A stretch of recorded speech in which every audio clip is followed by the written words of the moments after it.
រឿ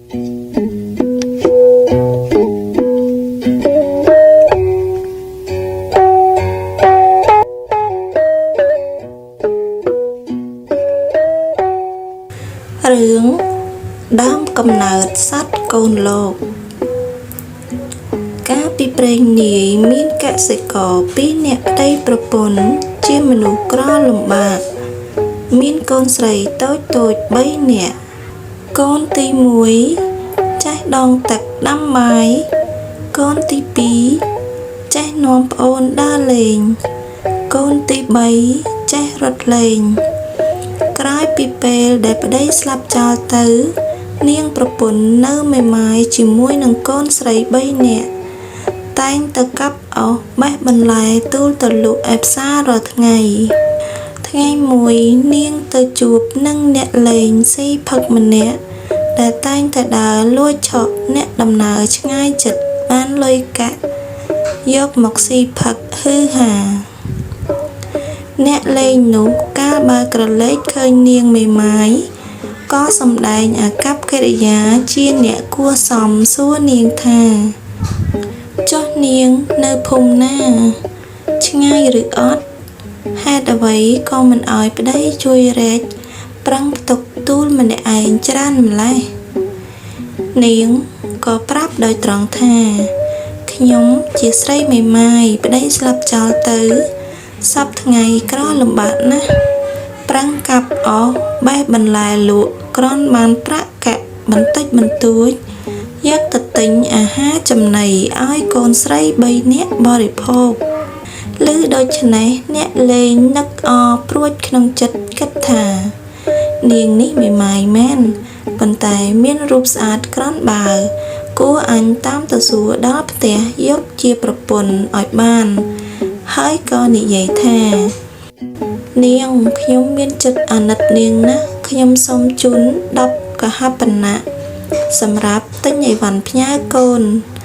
នាងមេម៉ាយក៏ទទួលយកភ្លាមដោយសេចក្តីត្រេកអរលុះលក់អស់និងបន្លែអស់ហើយនាងត្រឡប់មកផ្ទះវិញលុះពេលត្រឡប់ក៏ទៅជួបឯផ្ទះនាងនិយាយគ្នាត្រូវមាត់ហើយក៏យកគ្នាជាប្តីប្រពន្ធតទៅចាប់តាំងពីថ្ងៃនោះមកអ្នកលេងតែងចេញទៅប្លន់អ្នកស្រុក2-3ថ្ងៃមកផ្ទះម្ដងក៏មានកន្លះខែមកម្ដងក៏មាននាងនោះមានមាសប្រាក់ចាយបរិបូរណ៍ស្លៀកពាក់សិតតែរបស់ល្អក៏ទៅជាធំចិត្តក្តៅក្រហាយស្អប់កូនស្រីរបស់ខ្លួនឃើញមុខកូនពេលណាចង់តែយកកំបិតមកកាប់ឲ្យដាច់កទាំង3នាក់ពេលដាំស្លឆ្អិនហើយនាំប្តីបរិភោគតែ2នាក់សល់បាយក្នុងឆ្នាំងបន្តិចបន្តួចកូនទាំង3នាំបងប្អូនកេះកាយស៊ីខ្លះដេកលក់ក្បែរជើងក្រានខ្លះដេកលក់នៅក្បែរល្វែងផ្ទះខាងក្រៅមូសខំសោះពេញខ្លួនពេលព្រឹកនាងនោះ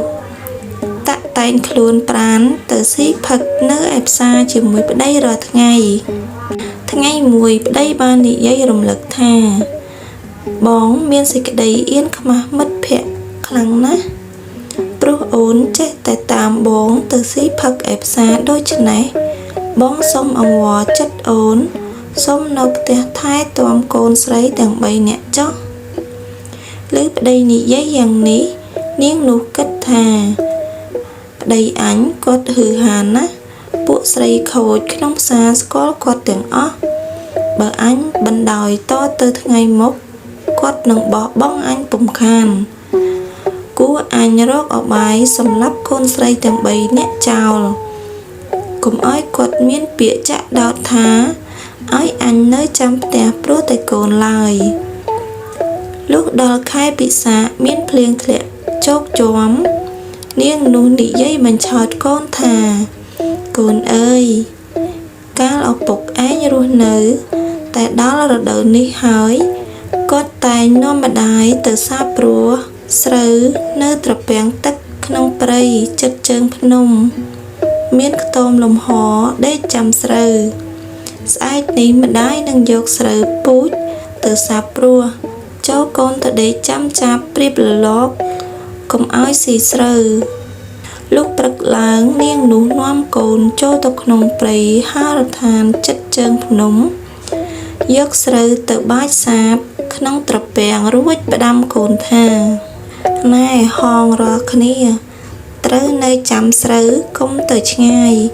កុំទៅផ្ទះបើទៅអញវាយសម្លាប់ផ្ដាំហើយនាងនោះទុកបាយឲ្យមួយចំអែតម្នាក់អង្គ3ចានពោត4-10គ្រាប់កូនឆ្នាំងដីមួយនិងអំបិលប្រហុកបន្តិចបន្តួចដោយគិតថាយប់នេះខ្លាវានឹងមកខំស៊ីបើមិនស្លាប់ដោយខ្លាស៊ីក៏គង់តែស្លាប់ដោយអត់បាយពុំខានលុះផ្ដាំកូនស្រេចហើយក៏ត្រឡប់មកផ្ទះវិញដេកចាំមើលប្តីមកពីរកស៊ីលុះប្តីមកដល់ក៏សួរថាកូនស្រី3នាក់ទៅដើរលេងឯណាពុំឃើញមកផ្ទះប្រពន្ធប្រាប់ថាខ្ញុំប្រើឲ្យទៅចាំស្រូវជាមួយចាស់ទុំជាច្រើនលុះស្រូវទុំទៅវាត្រឡប់មកវិញចំណែកកុមារីទាំង3នាក់នាំបងប្អូនយកគ្រាប់ពោតទៅកប់តាមភ្លឺត្រពាំងពេលយប់នាំគ្នាឡើងទៅដេកលើខ្ទមឮសូរតែមាត់ដំរីចចកស្វានស្វាស្រែកត្រហឹងអើងកងពេញព្រៃស្មោសាននាងបងមានសេចក្តីផិតភ័យញ័រខ្លួនដោយកូនសត្វស្ទើរគ្មានព្រលឹងនៅក្នុងខ្លួនលួងប្អូនកុំឲ្យយំខ្លាចសត្វសាហាវទាំងនោះវាមកខំសម្លាប់គ្រានោះអារក្សទេវតាដែលស្ថិតនៅក្នុងព្រៃស្មោសានគិតថានាងម្ដាយហេតុអ្វីក៏យកកូនតូចមកប្រោះចោលក្នុងព្រៃដូច្នេះបើអញមិនជួយកុមារទាំង3នេះផងទេមកជាមរឹងពីលយំខ្នងស៊ីពំខានគួរអញសង្គ្រោះកុមារទាំងនេះទម្រាំផុតពេលរាត្រីនេះហើយអញនឹងក្រាបទូលសម្ដេចឥន្ទ្រាធិរាជគិតស្រេចហើយអារក្សទេវតាសម្ដែងរិទ្ធស្រែកគំរាមពួកសត្វសាហាវឲ្យរត់ខ្ចាត់ខ្ចាយអស់ទៅលុះព្រឹកឡើងក៏ចូលទៅកាន់សំណាក់ទេវរាជឈ្មោះវរុណនៅទិសឦសានដើម្បីឲ្យទេវរាជនេះនាំដំណឹងទៅក្រាបទូលព្រះឥន្ទ្រាធិរាជវរុណទេវតារំពឹងឃើញថាការនេះមិនចាំបាច់ទៅក្រាបទូលព្រះឥន្ទ្រារាជទេព្រោះកុមារទាំង3នេះត្រូវคล้ายខ្លួនទៅជាសត្វបក្សីហើយបង្គាប់ថាត្រូវអ្នកឯងជួយការពារកុមារីទាំង3កុំឲ្យសត្វសាហាវបៀតបៀនបានទម្រាំវាคล้ายខ្លួនទៅជាសត្វបើវាឃ្លានអាហារត្រូវនិមិត្តជាត្រីក្រឹមទន្សាយខ្យងខ្ចៅដាក់ក្នុងត្រពាំងមួយឲ្យវាស៊ីទៅអារក្សទេវតាត្រឡប់មកវិញក៏ធ្វើតាមបង្គាប់វរុណទេវរាជ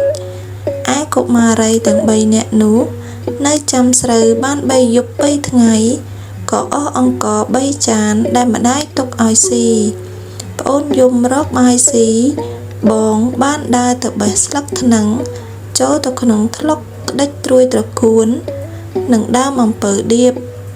យកមកចែកគ្នាស៊ីប្អូនមកអស់ចេះតែស្រែកយំបងក៏នាំគ្នាចុះទៅចាប់ត្រីក្រឹមទន្សាយធំមួយបានមកបំរុងនឹងដុតស៊ីតែភ្លើងដែលម្ដាយបង្កាត់ទុកឲ្យរលត់អស់ទៅក៏នាំបងប្អូនឲ្យស៊ីឆៅបន្តិចម្នាក់ប្អូនចេះតែយំកន្ត្រកកន្ត្រែងចង់ទៅផ្ទះ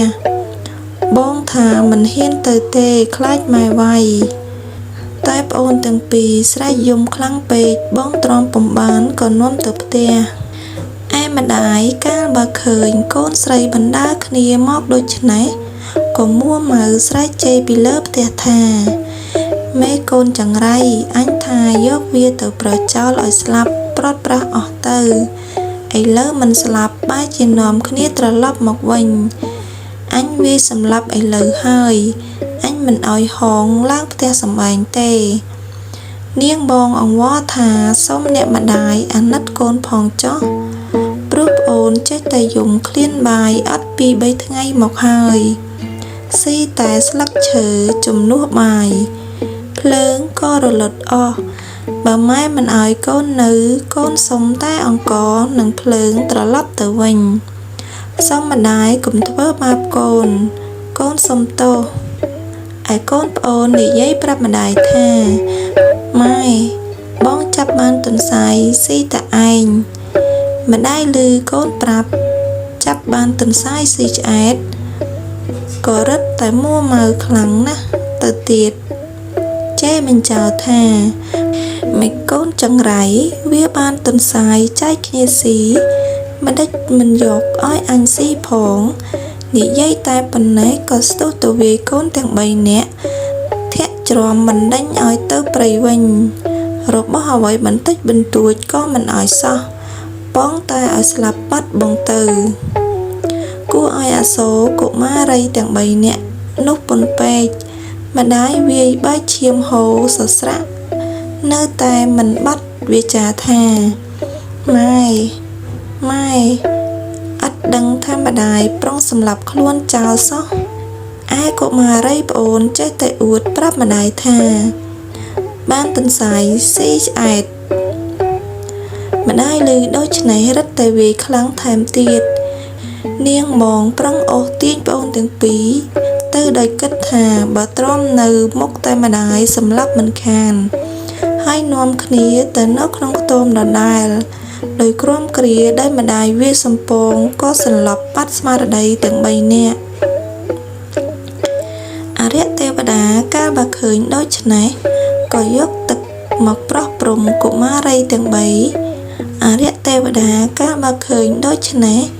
ក៏យកទឹកមកប្រោះព្រំកុមារីទាំង3នាក់ឲ្យមានស្មារតីឡើងវិញកុមារីទាំង3នាក់លុះដឹងស្មារតីឡើងវិញស្រែកទ្រហោយំទាំងអស់គ្នាឯនាងបងក៏ចុះទៅចាប់ត្រីក្រឹមទន្សាយនិងរាវខ្យងមកហែកចែកបងប្អូនស៊ីជំនួសបាយជារៀងរាល់ថ្ងៃត្រីនិងខ្យងខ្ចៅចេះតែមានមិនអស់ព្រោះទេវតានិមិត្តឲ្យកាលណាថ្ងៃក្តៅល្អស្រង់មកហាលថ្ងៃឲ្យតែក្រៀមវាយបំបែកហែកចែកគ្នាស៊ីទៅនាងបងនិយាយគៀកកប្អូនលួងលោមថាអូនអើយយើងទាំង3នាក់នេះពុំបានជួបមុខម៉ែទៀតទេព្រោះគាត់មានប្តីថ្មីទៀតបានជាគាត់ស្អប់យើងហើយរករឿងសម្លាប់យើងចោលយើងកុំសង្ឃឹមថាមានជីវិតរស់នៅតទៅមុខទៀតណាមួយសម្ពុតអាវមានតែមួយម្នាក់សម្រាប់ស្លៀកសណ្ដប់ឥឡូវនេះដាច់អស់ហើយតទៅមុខយើងនឹងរងាអោបក្បាលជង្គង់ហើយនឹងអាក្រាតកាយនៅតែខ្លួនទទេដោយសត្វដេរឆានអំពីពោតដែលនាងបានដាំជុំវិញភ្លឺត្រពាំងនោះបាន3ខែមានផ្លែចាស់ខ្ចីសត្វជ្រូកក្តាន់ស្វាកំប្រុកពុំហ៊ានទៅស៊ីឡើយព្រោះអរិយទេវតាតែងថែរក្សានាងបងតែងទៅបេះយកមកបរិភោគជាមួយនឹងត្រីក្រឹមទន្សាយ